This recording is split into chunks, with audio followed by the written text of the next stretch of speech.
Bienvenue dans l'introduction du livre en vidéo ou des leçons en vidéo de Les émotions mode d'emploi.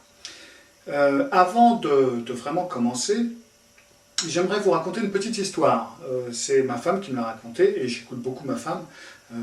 C'est bien comme ça, chérie? Voilà, c'est bien. J'écoute beaucoup ma femme et et elle m'a raconté une histoire qu'elle a vécue il y a maintenant quelques années. À l'époque, on habitait toujours le Danemark, on n'était pas ensemble, elle était jeune, et elle travaillait dans une chaîne de supermarchés qui s'appelle Irma. Enfin, qui s'appelait Irma parce que je ne sais même pas s'ils existent toujours.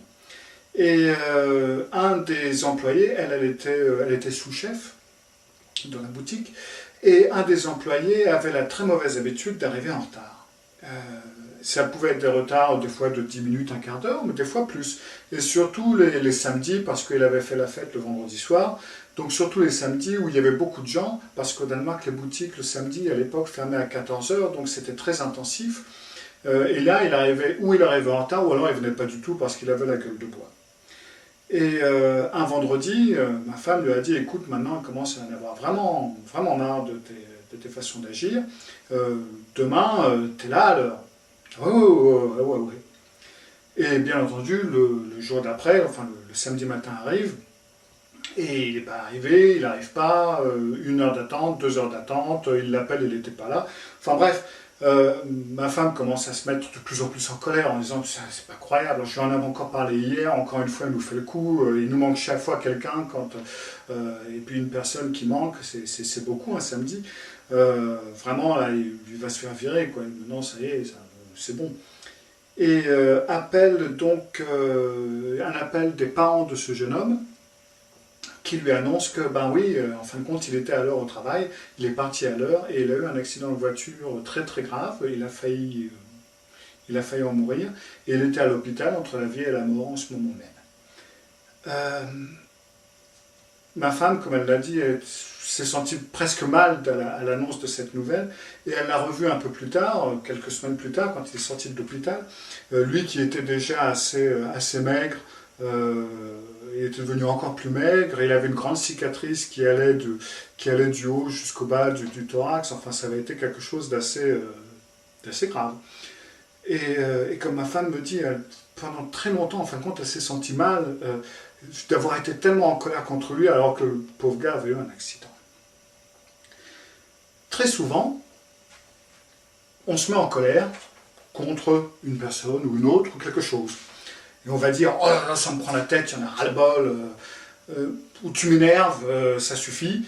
Un petit peu comme si la raison dans ce cas-là, de notre colère était extérieure.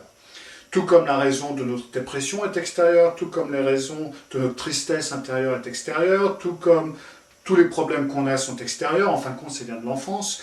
En fin de compte, tout est extérieur. Mais si c'est extérieur, si on reprend l'histoire de ce jeune homme que ma femme a raconté, en fin de compte la situation est la même. Si on prend la situation, il n'est pas venu à l'heure comme autant de fois auparavant. Bon, c'était une autre raison, pourra-t-on dire.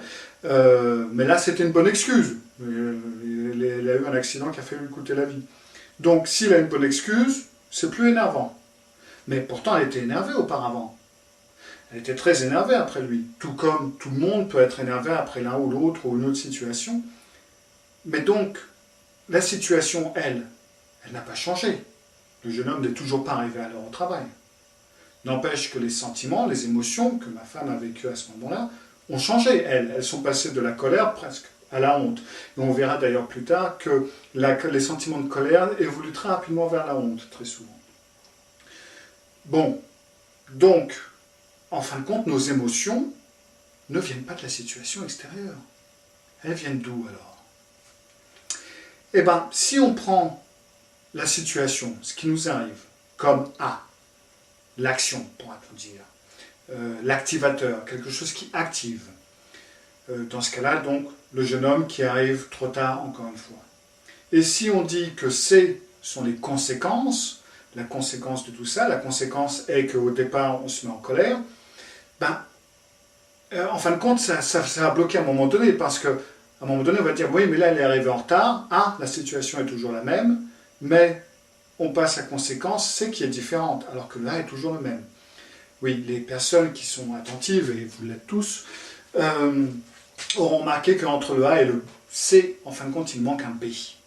Et le B, c'est notre dialogue intérieur, c'est nos croyances intérieures, notre système de pensée. C'est-à-dire que A, le jeune homme arrive en retard.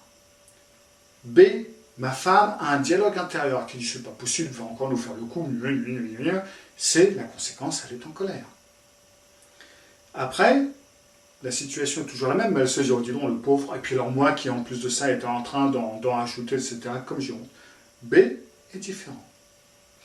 Donc, sur une situation A, on peut avoir plusieurs conséquences différentes, plusieurs émotions. Le problème est que, très souvent, ce dialogue intérieur se passe extrêmement rapidement. Là, la situation est un petit peu hors du commun, donc pour ça, on peut plus facilement la décortiquer, mais toutes les situations du quotidien se passent en fin de compte comme ça aussi.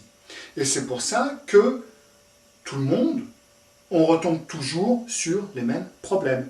En fin de compte, à la limite, même les problèmes de couple.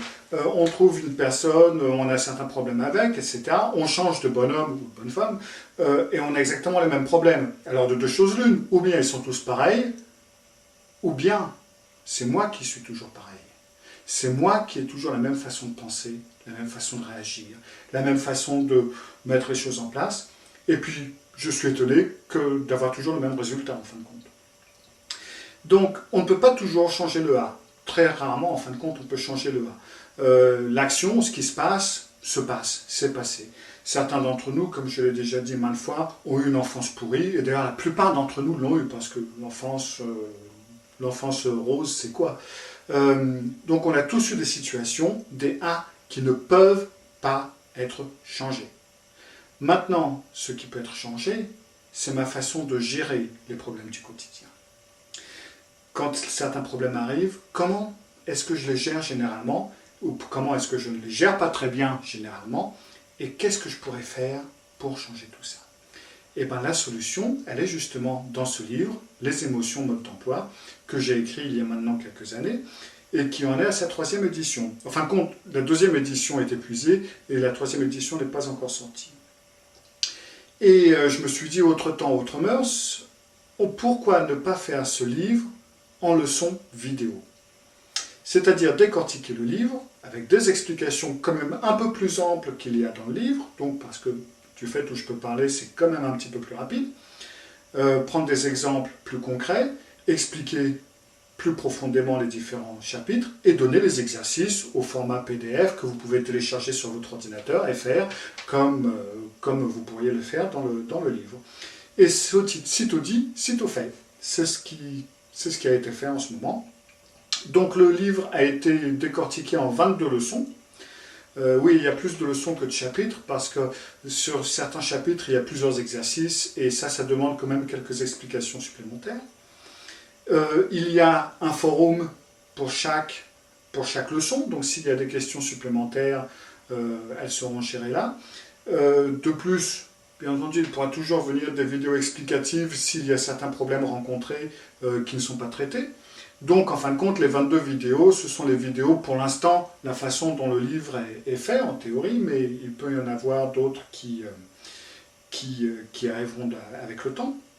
Et tout ça, c'est sur la page internet pcer.info, PCER pour psychologie cognitive émotivo-rationnelle. PCER, c'est quand même un petit peu plus facile. Maintenant, le livre sera toujours à acheter d'ici quelques temps, dès que j'aurai fait la troisième édition, dès qu'elle sera sortie, donc il sera remis en vente. Donc vous pouvez aussi parfaitement vous contenter d'attendre que le livre ressorte. Mais si vous voulez quelque chose de plus interactif, eh ben, on se revoit sur pcer.info d'ici quelques temps. A tout de suite.